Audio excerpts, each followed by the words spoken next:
Once you've got these two pieces, then the lunar space elevator infrastructure becomes very technologically possible. So the pieces are there, the materials, the robotics, the rocketry, the communications, all of those parts become much more viable. And so these are the parts. We usually count 6 parts to the lunar elevator, and obviously with this channel we're going to talk about that in a lot greater detail. But you've got the ribbon, you've got the lifter climbing back and forth on the ribbon, you've got the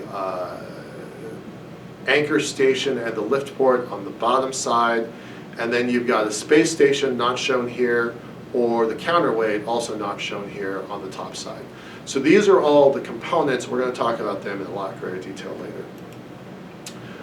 Once you've got this piece, though, we're going to kind of start moving into the science fiction-y range of things, right? We have, as Earthlings, we have a heritage of space stations, starting with the early American system, Skylab, and the Soviet system of Mir. We've evolved into the International Space Station, and it's an amazing piece of hardware. It's an amazing, amazing piece of hardware. And credit where it's due, the Chinese are working really hard to catch up and craft their own systems. So we already have what I would call primitive, early stage space stations.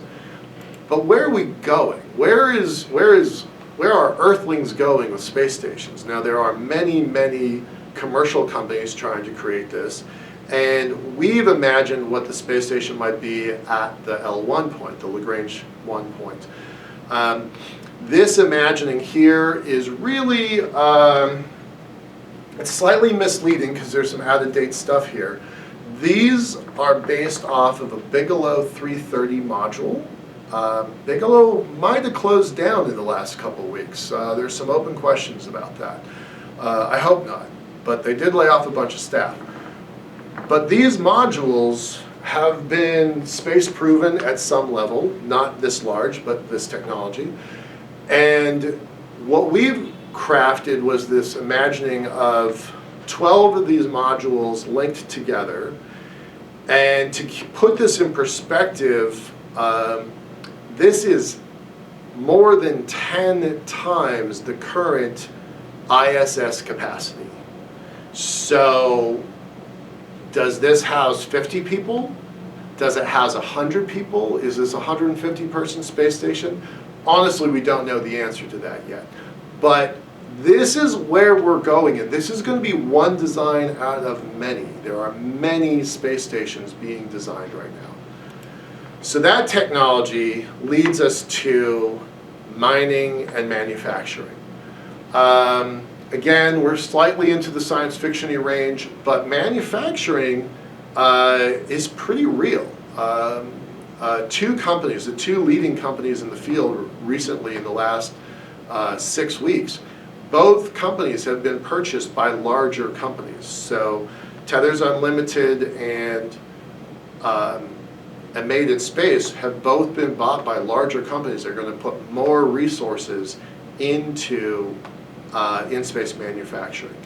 And then the mining component of this, definitely in that science fiction range, and I'm sure you've heard that people want to go to the moon for water. They want to turn that water ice into rocket fuel. I absolutely think that that's possible. They want to do mining for other things like platinum group metals and for titanium and a whole bunch of rare earth elements. And there's a lot of folks that want to go to the moon and do resource extraction. I think none of these plans are very well defined yet. We've imagined things, but they're a long ways from reality. And then if you've got a space station, if you've got mining and manufacturing, now you've got the infrastructure necessary to build arguably the most ambitious space architecture out there, which is space-based solar power. And imagine these enormous solar panels positioned over each of the great cities of the world, and providing clean, green, limitless energy to everyone in those cities. We'd beam that power down via radio waves. If you did that, you would be able to power about 40% of the global population. Now that's amazing to me. And it's one of the reasons I got into space in the first place. And this technology is evolving quickly. Note the date on this: just 3 weeks ago, Dr. Paul Jaffe deserves a lot of credit for developing a space-based solar power experiment, the first one in space. So while this idea has been in science fiction and been in pop culture for nearly 40 years, this is really the first time where they've actually achieved the first babyest step of all this. So this is happening and it is evolving, and I do think it fits on our larger grand architecture. I do have some skepticism about some of this. It's one of the reasons why I got into space in the first place, but I also think that we shouldn't ignore small baby nuclear power plants that are going to go to orbit as well. So this one could go either way, but I think that this is where we are today. So these are all the pieces. This is the accumulated components of the grand architecture. You've got launch, communications, and Earth observation, the pieces that we already have. In-space transportation is quickly evolving. The lunar elevator we're very committed to, but it starts moving into the science fiction-y range.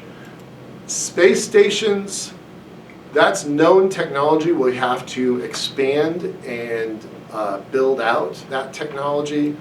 Mining and manufacturing is definitely a part of the near future, but it's very, very challenging. I think there's a lot of steps there that we don't fully understand. And then whether it's power from the sun or power from nukes in orbit, space-based solar power is going to be a really, really important part of the future. So this is the grand architecture. Those are the parts that we think are going to unfold and where we think our place in that larger ecosystem, EconoSphere, exists. But then what happens next, right? So we've done all this. It's 15 years from now. You know, the future doesn't end on 2035. What happens after this? All of this infrastructure is building towards something. So I want to go back to delta V. I mentioned it a few minutes ago.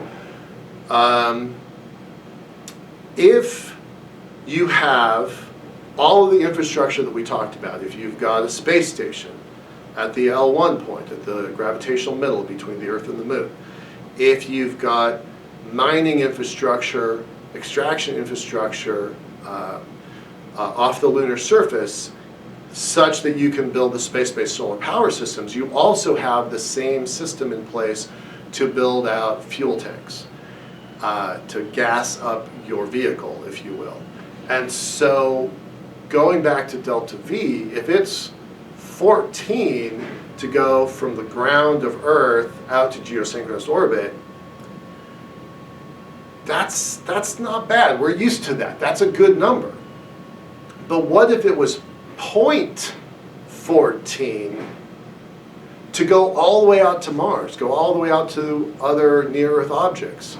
Suddenly the solar system is available to us by building out all of this infrastructural assets. So that's where I think we're going now. I'm not qualified to talk about plans for Mars. That's not my field. There's a lot of people that are more qualified than that.